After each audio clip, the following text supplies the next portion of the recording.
चार्वाक। अब ये बिल्कुल उल्टे दार्शनिक है।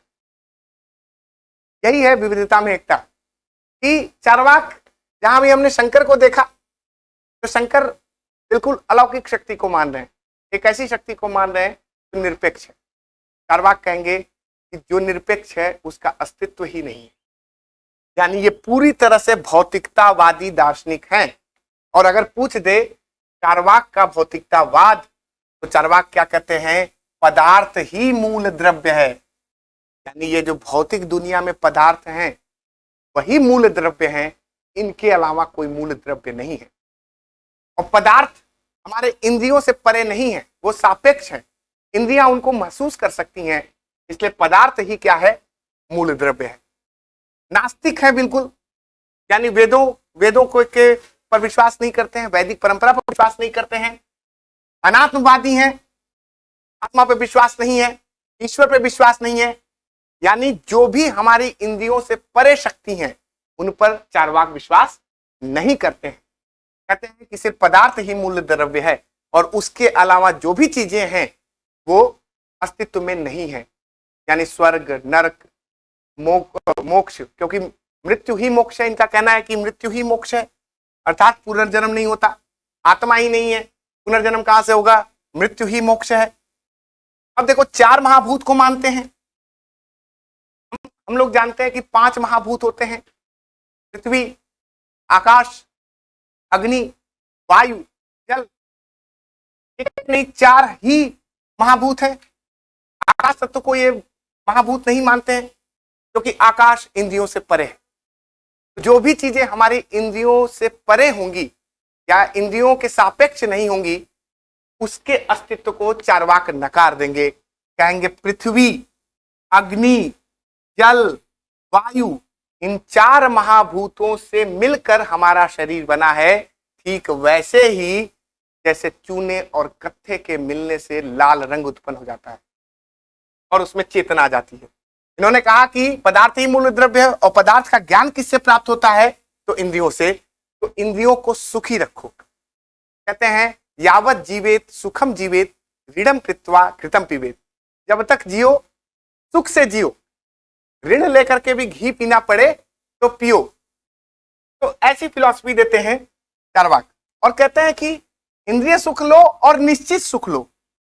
निश्चित सुख की मतलब क्या बात कहते हैं कि हाथ में आया एक कबूतर बेहतर है झाड़ी में छुपे हुए 2 कबूतर के। यानी आप एक कबूतर खाओ पहले, फिर 2 कबूतर को बाद में आप तलाशना। जो है इस समय वर्तमान में जो है उसका उपभोग करो।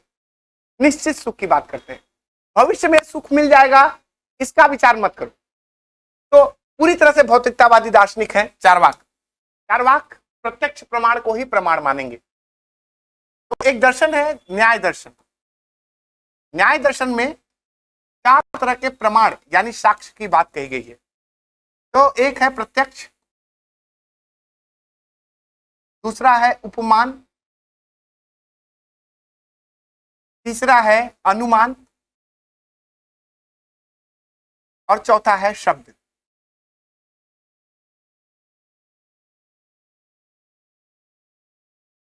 प्रत्यक्ष प्रमाण वह प्रमाण होता है जो इंद्रियों से प्राप्त हो। जैसे मैंने अपनी आंखों से कुछ घटित हुए देखा तो वो प्रत्यक्ष प्रमाण होगा। उपमान यानी किसी से तुलना करना।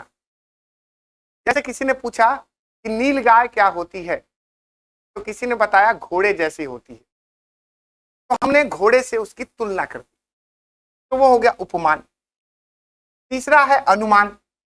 अनुमान कैसे, जैसे मान लीजिए पर्वत है, कोई व्यक्ति पर्वत के इस तरफ खड़ा है और उसको पर्वत के पीछे धुआं दिखाई दे रहा है, तो वो एक अनुमान लगा देगा कि आग लगी है इसलिए धुआं है।